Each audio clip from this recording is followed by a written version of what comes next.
This is my vlog. It's about my life and challenging the stories that we're given about what is going on in our world. Investigative, thoughtful, fun. I picked 3 of the articles that I went through earlier on, and I've done a little bit more background research on them. At the moment I'm being ferried up to Manchester, so I've got a bit of time to feed back to you. The first article I'm going to look at is the Sex is Painful for Women article. That was the one about Dyspareunia.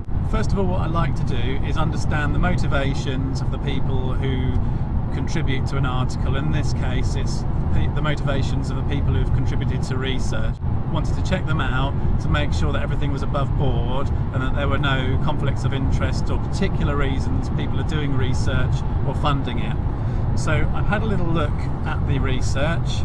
It was approved by the Oxford Research Ethics Committee, which is part of the NHS, and funding came from the Medical Research Council, which is taxpayer funded. Funding also came from the Wellcome Trust, who say they are a global charitable foundation, both politically and financially independent. Funding also came from the Economic and Social Research Council, which is the UK's leading research and training agency addressing economic and social issues, and funding also came from the Department of Health, which is a government department. So that all looked good. I read through the research and I had a couple of issues with the items in there. First of all, it consistently refers to women's partners. It doesn't distinguish between male partners and female partners, so there might be some more information in the underlying data, but it wasn't obvious to me that they'd done that piece of research, and I wouldn't want to point the finger at the problems coming from one sex or the other, but it could be worth a look and some consideration.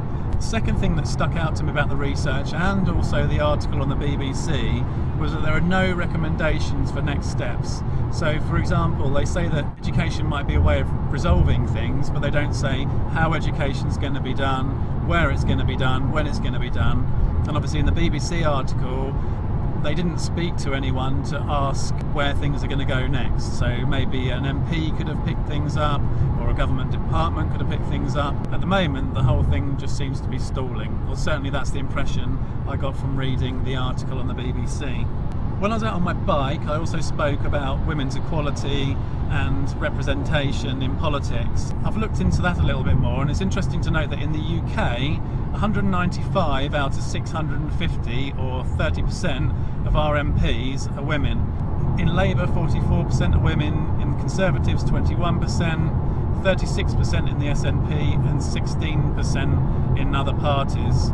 In comparison, in the US, the number of women senators for the 115th Congress was 21, or 21%, because it's 21 out of 100. So generally quite low representation there. If you've got more interest in women in politics, then you can check out the Women's Equality Party, which is in the UK, addressed just there, or the Women's Equality Party in the US. That's just New York though, from what I can see. I've had a look at the Women's Equality Party in the UK. It seems to have representation from all different political stances, Conservative, Labour, etc, etc. That's as much as I know on that, but it's definitely worth a look. The other thing you might want to have a look at is the Women's March, which happened last weekend, and the 10 actions that are coming out of that. Again, web address there. Next. The next article I wanted to review was the one on grammar schools. My first concern was about the potential inequality being introduced into schools because of the necessity for voluntary contributions. I think in the long term it's highly probable that those voluntary contributions will turn into compulsory contributions and therefore rule some families out of those schools on the basis of cost. What that will ultimately mean is a section of schooling will become out of reach of the poorer people in the country, or effectively privatised. The second thing I wanted to have a look at, that was mentioned very briefly in the BBC article, was a group called the F40. I've been on the F40 website, and apparently it represents 41 of the lowest funded education authorities in England, and has campaigned for 2 decades for a new, fairer funding formula for the country's schools. The reason it stuck out was because they were providing comments for the BBC article, and I wanted to understand a bit more about the motivations. So I looked at the F40 and then the authorities involved and then the MPs that represent those authorities, and I did a reasonably quick piece of research, so it's not 100% accurate, but this is what I found. In the UK there are 650 MPs in our Parliament. and about 241 of those represent authorities which make up the F40. This little graph will pop up here hopefully. Interestingly, 82% of the MPs that represent the F40 are Conservative MPs, 16% are Labour, and then the remaining 2% represent other parties. If you compare this to the makeup of Parliament, 51% of MPs are Conservative, 32% of MPs are Labour, and then the rest are distributed across the other parties. There is a significant difference between the representation on the F40 and representation in Parliament, which to me means that parties or political persuasions aren't being properly represented on the F40. So why is that? Why is it that Conservative authorities have got more representation than other authorities? Is it because Conservatives have consistently underfunded those areas, or is it because Conservatives are trying to improve education in their areas, in grammar schools or whatever? And in case you think this has just changed with the current political climate, I went back and I looked at previous representation, as in before the government changed. There hasn't been a significant change in membership of F40 MPs since the last election and this election, although Conservatives have increased their hold slightly by about 20 MPs. The key things that stuck out to me from the article were, is the article really about funding cuts, or is it about preparing the public for a change in the way that grammar schools are funded, i.e. they're going to become more privatised or take more private funding, and therefore if you want to go to grammar school you're going to have to expect to pay for it. Second thing I took away is, why are grammar schools the focus? We've had a big debate, big discussion about grammar schools versus not having grammar schools. It's almost forcing an argument into one specific part of education rather than looking at funding for the whole of education. The next thing that wasn't really addressed in the article is, why are there funding cuts? Why is more funding required? What is the government going to do to try and fund things better in future? Why should we be putting up with funding cuts in the area of education? And the final thing that I noticed was, there was only Conservative representation in the article. The BBC didn't go out to Labour, they didn't go out to UKIP, they didn't go out to other parties to ask for their views on the situation. On to the next. The other article I wanted to have a talk about was the article on air pollution.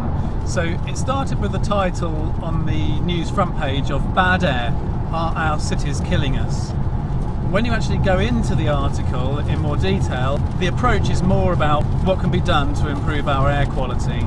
First of all, the World Health Organization is quoted, and it mentions that we're currently exceeding World Health Organization limits. Obviously it's worrying if we're exceeding any limits, but I think we could look at World Health Organization reports, we could look at their limits and actually make our mind up for ourselves whether or not they are suitable. I'm not saying that the World Health Organization doesn't impose suitable limits. What I am suggesting is that they may suit certain political agendas in some cases. The biggest thing that stuck out about the article to me was the fact that the article doesn't look at root causes. What it does is it looks at ways to deal with the pollution that's happening rather than stopping the pollution that's happening. So, you know, planting trees, planting gardens is all very good for trying to refresh the air, but we wouldn't have the issue if we actually dealt with it at root. So what is causing a large amount of pollution in cities? Well, I'll bet for a start, cars driving around and lorries driving around are significant. And when you think about the number of people now ordering things on the internet, so there's lots of different delivery vans going all around the cities, all working for different businesses, all covering the same routes. They are generating significant amounts of pollution. Of course, all those vehicles at the moment, or the majority of them, are running on fossil fuels, burning fossil fuels to get around. So should we actually be saying, right, we need to be looking at, number one, reducing the amount of traffic in our cities and being more efficient, and number two, reducing the amount of fossil fuels that our vehicles are burning in order to get around? Can we look at other greener alternatives for vehicles to be fueled from? And when you think about it, even in many homes, we're burning gas to heat our homes, cook our food. That sort of thing could also be switched over to greener alternatives, therefore reducing air pollution. Of course, the pollution that we experience from travel isn't just from road vehicles, it's also from our trains. A lot of those are still running what I suspect is diesel. Finally, to go to one of the points I think I made earlier, are our cities killing us?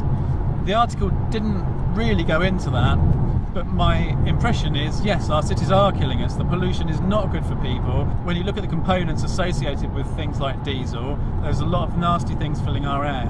Greenpeace have made a fuss about this recently, and you can find a bit more information here. So that's everything for this episode. Thank you for watching. If you've got any comments, please chuck them in the comments box, and I'll try and address as many as I can in another episode. Bye! Chinese Year of the Rooster marked with huge Trump sculpture. I've got to watch it now. Sorry.